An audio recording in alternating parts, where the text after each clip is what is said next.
Hey, welcome back to Project Me, day something, can't quite remember.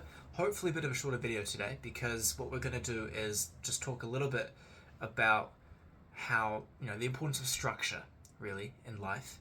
And secondly, talk through some of the ways I'm going to go about doing that over the next few days and weeks as well, especially over the summer period for me.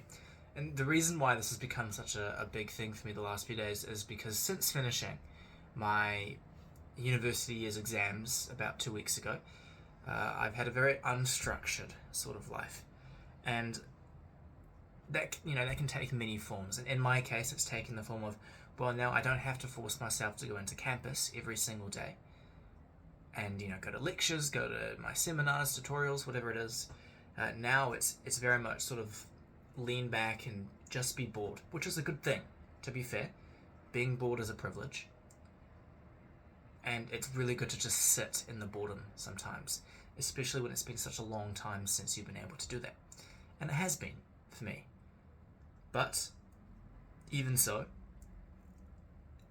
you need structure, you need a routine, I think. Some people can thrive without it. That's not me. I'm a very ordered kind of person, and not being able to have a routine the last 2 weeks has been actually quite bad for me. I'm finding, which is curious, that I'm neglecting my health in favour of perhaps more trivial pursuits, and it's taking a toll.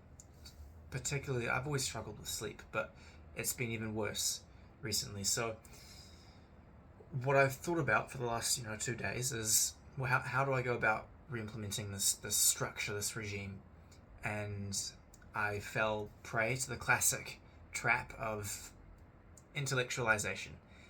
And what I mean by that is, I've identified a problem. I know it's there. How do I solve it? By thinking about how I'm going to solve it. And that's the trap. By thinking about how you're going to solve it, you forget to actually go about doing the work and solving it. So I've thought a lot about how to solve the lack of structure in my life. The obvious answer is implementing a structure. And then I spent the last bit of time thinking about, well, what the hell do I put in this structure? But now we actually have to execute it. We have to actually do the act, right? Execution over planning. And it's not going to be perfect. Nothing ever will, but that's okay. We just have to get started, right? So I've thought about it, and what I've decided is I want to do a few things for my daily routine, really, to just get back into the grind, as it were. Yes, it's my summer break, but man's got to earn his salt, right? He's got to work. He's got to do all the other stuff he does on the side. He's got to study as well if he's doing summer papers, which I am.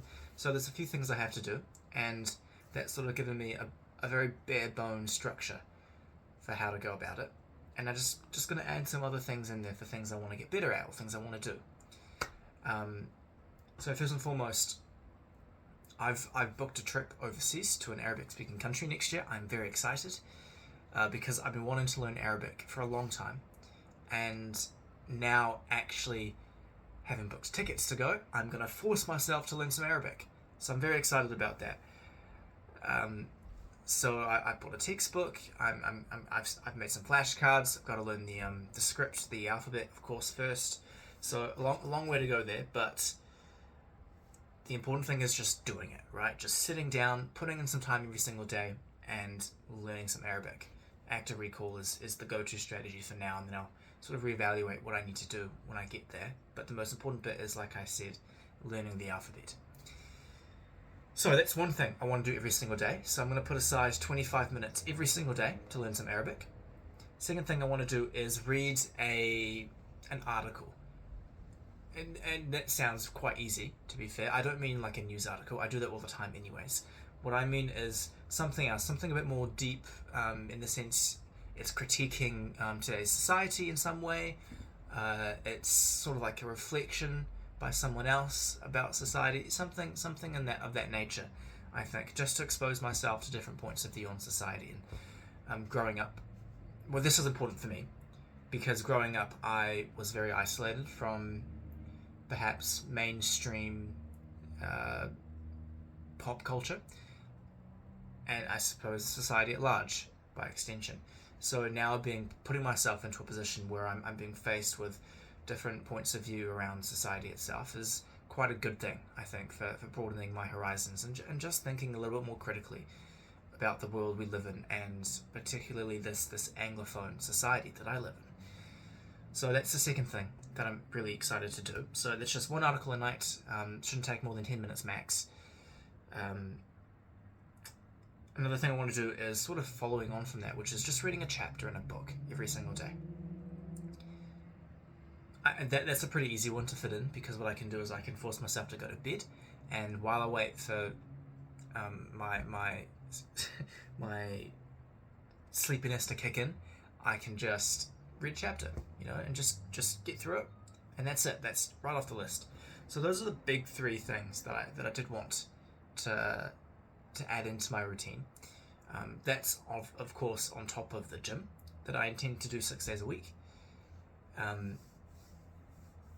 which was my original schedule, but then school sort of got in the way with the way my morning lectures were structured, because I like to go in the mornings to the gym.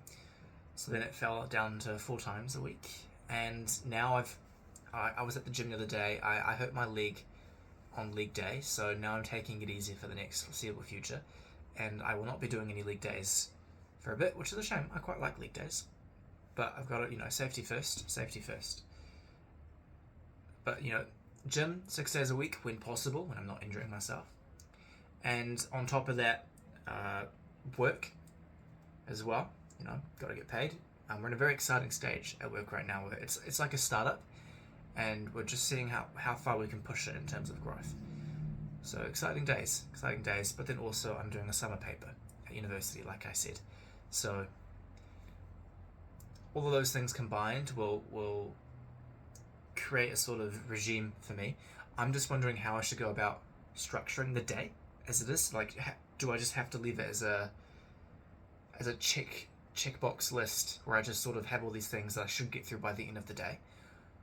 Or should I be more organized with how I spend my time around it? Like, for example, I'm going to say wake up at 7, go to the gym, come back, shower, eat my breakfast, and then while I read my breakfast, or not even while, it could be right after, I'm going to read an article, and I'm going to do my flashcards for the day for Arabic. And then I'm going to do work, I'm going to do school, come back in the evening, I'll do the chapter in the book, or maybe I'll do Arabic then, or both. So I'm just wondering whether I should be more strict or rigid in terms of how I go about implementing and executing this structure, or am I more flexible with it? So I might try both sides and see what feels better to me. Because I need a little bit of structure. I don't think I operate well under a lot of structure. I'm very flexible I like to be very flexible with how I spend my time. So have to figure that out, but we'll get there. So that's it for me. I'm going to leave it there. Might be the shortest video ever. All the best, guys. Take care. Cheers.